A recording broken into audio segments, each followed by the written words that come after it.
Assalamu alaikum guys. This is Adnan Ahmed and we are discussing communication. And communication has different types. We discussed in last videos and we are discussing merits of oral communication. Oral communication means speaking skills. We have verbal communication unlike written communication. In oral communication, we have merits as well as demerits. So we are discussing the positive sides of oral communication, means verbal communication in which we have communication orally. So first element is effectiveness. In oral communication, we have effectiveness unlike written communication. Effectiveness means we have variation of tone, the pitch of the sound. A number of speakers, they change their tone, speech of the sounds. Example, we have sometimes they speak loudly, sometimes they speak slowly, and sometimes they are in the middle. These three variation, they have meaning, they have senses, right? So unlike written communication, we do not have this domain. In oral communication, we have this domain. Intensity in voice, face expression, gestures, body language, they all are the beauty and ornaments of oral communication, unlike written communication. So in oral communication, you can change the tone of your voice, and your voice, the intensity of your sounds will determine the meaning, the senses, and the focus of your speech. Second, we have fixed expressions, whether you're happy, unhappy, you're confident, you're not confident, you are confused, or you are open-minded. Face is the index of mind. So we have face expression in oral communication.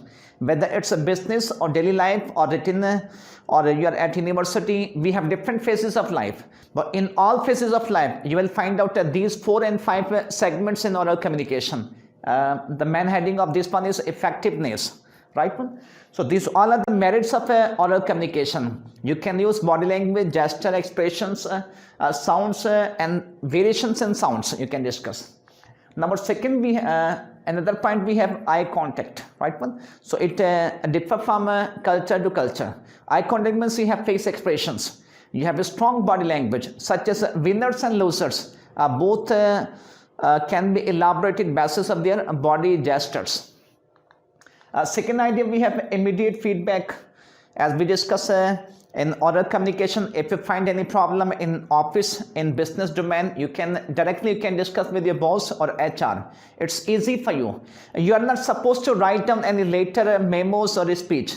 It's easy for you that you can discuss directly through oral communication. That is immediate feedback, direct feedback. Unlike written communication, you have to wait, you have to write down the application or later or memo or means something that you need, right? Maybe email.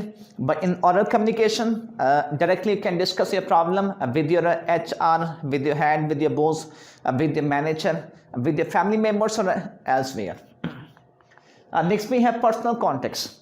Those persons, they use oral communication more than the written communication. They have better personal context.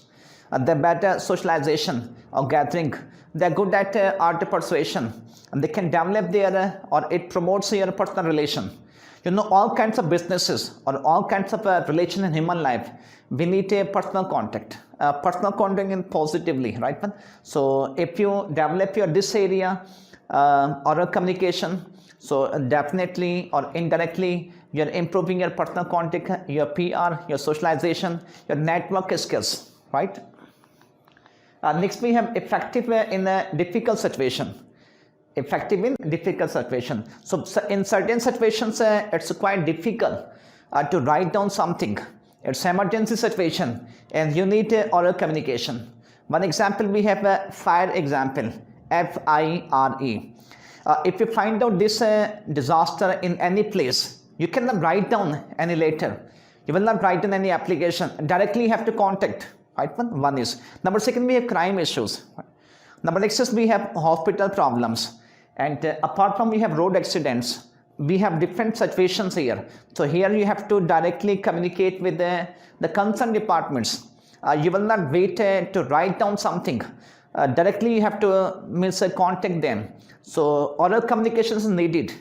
right one, it is deadly needies, and it's important for you. You can write, you can direct them, and basis of this idea or basis of this communication, you can save your time, you can save humanity, you can save money, and you can save people from difficulties and sufferings.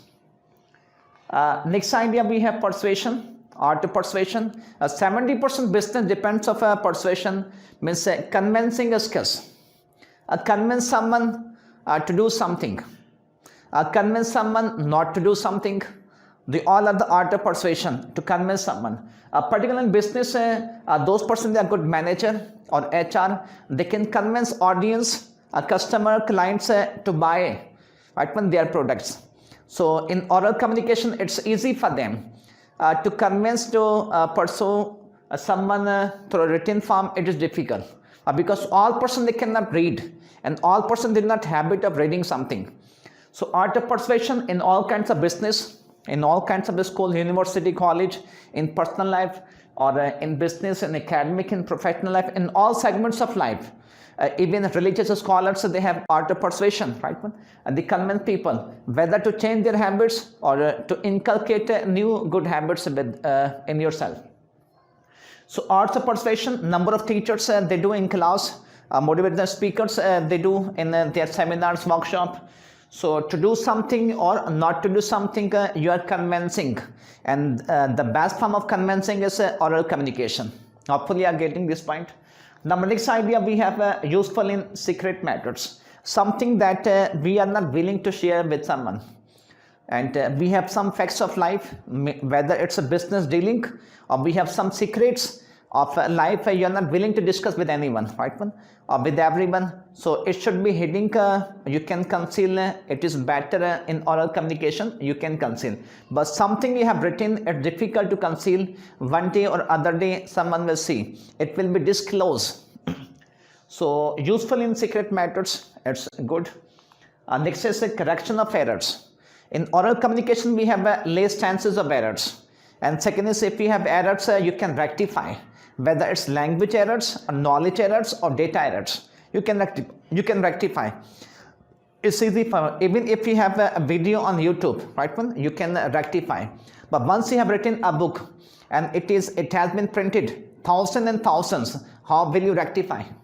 It's difficult for you. Thousands and thousands books means you can rectify in one book in next edition, but those books they have been printed, then it's difficult for you to rectify. So in oral communication, rectification is easy as compared to written communication, unlike written communication. Number next is useful for all audience. So whether people they are illiterate or they are semi-literate, it is good for them, they can listen. The number of person they are unable to read or write. So in oral communication, they can enjoy this privilege or this honor for them. So you have huge audience, right one? You can deliver your message, you can direct your message to a huge audience, whether they are educated or they are uneducated. In simple way, in comprehensive communication, you can discuss, unlike written communication. For written communication, we have a specific audience. But in oral communication, we have huge audience, they can understand. Though we have language barrier, but at least those persons that are unable to read, they can also learn something. So the main point we have useful for all audience. Just class. These all are about the benefits and the merits of oral communication. If you find any problem, query, you can write down or you can add any comments in comment box. Thank you.